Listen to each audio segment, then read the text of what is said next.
Alright guys, today, which you've probably seen in another video, is I'm redoing my front yard. You know, these are pretty standard with brand new builds. They just kind of throw sod down. You know, as you can see, I've changed the level of my planters where the bark was.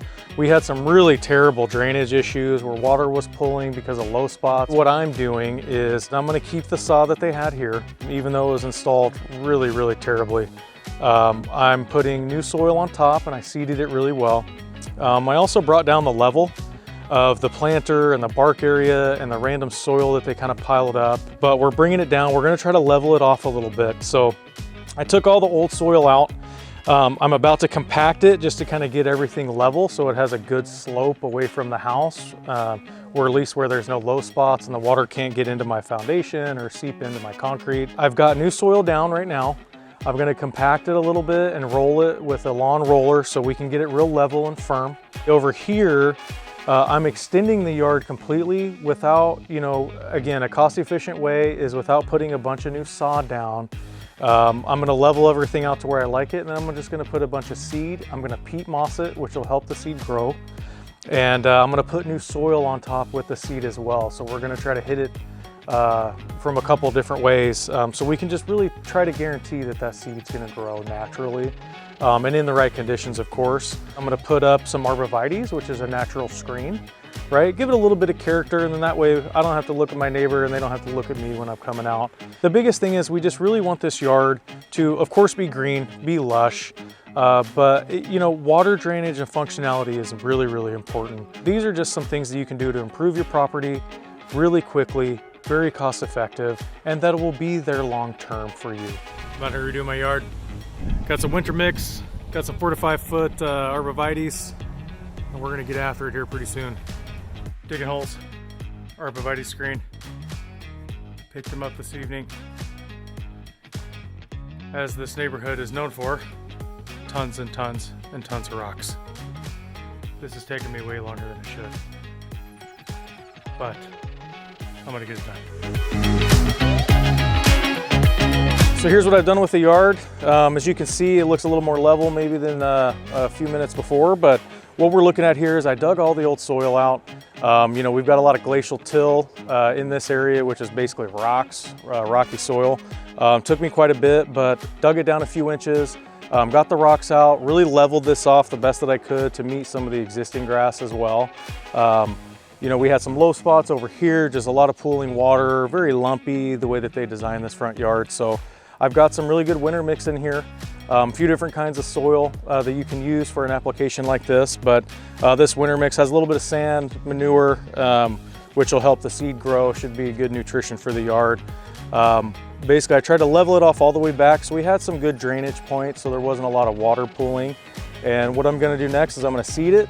I've already seeded it once, but I'm gonna seed it one more time, throw a little peat moss on top, and we'll see if this thing will grow in 6 weeks or so.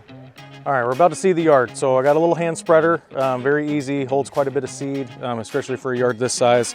I've got some sun and shade mix. Basically, this was just kind of cheap seed at Home Depot or Lowe's, and you know, grows in real green. Here in the Pacific Northwest, you know, lots of rain, lots of shade, lots of sun, if you can get lucky enough. But really there's nothing special other than it's got seed and fertilizer in it, so I can get 2 applications in one essentially. But doesn't really matter the brand, at least for this kind of lawn, but sun and shade, seed and fertilizer. So we're gonna seed this bad boy.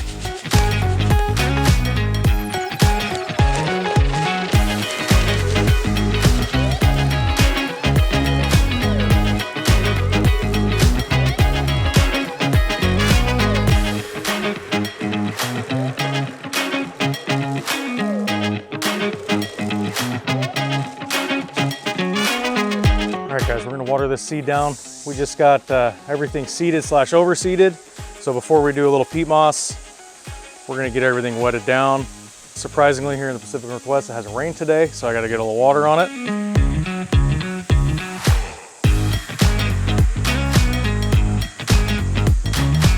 So right now we're gonna peat moss everything. We got some fresh soil down, we've got seed, and then we overseeded it one more time. Peat moss is good for moisture control, so you don't get flooded out areas, you don't waterlog the seed as it's trying to germinate and grow. It's also good for airflow. It gives a little bit of cushion for air to move underneath so things don't get too damp, too wet, they don't get too saturated, anything like that. The way we're gonna spread it, which is the way we recommend, is a peat moss roller. You can rent these at Lowe's or Home Depot. It has these little perforated holes in here so the peat moss can go out evenly instead of just taking a bunch and throwing it in the air and clumping it up. This will get a good even top coat on your yard after you seed it and put some fresh soil in there. Let's do a little recap. So as you've seen from the other photos, this yard was, it was okay.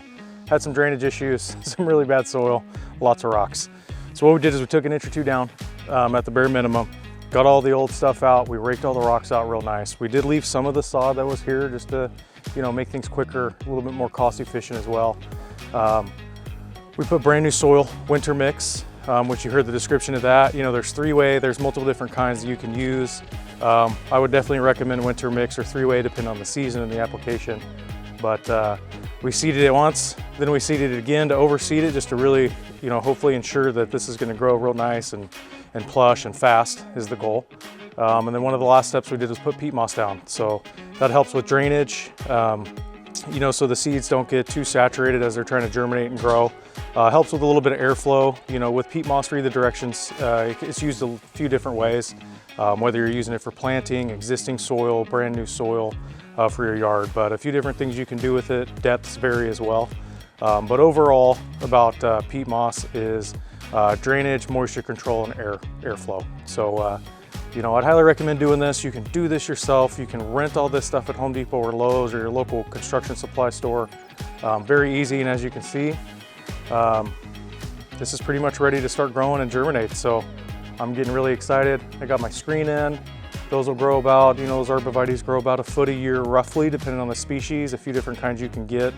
But right now, I think I'm ready for a break, get this yard growing, and we'll see you soon. Thanks for watching the video. If you like this video, please like and subscribe below, and we'll hopefully see you very soon.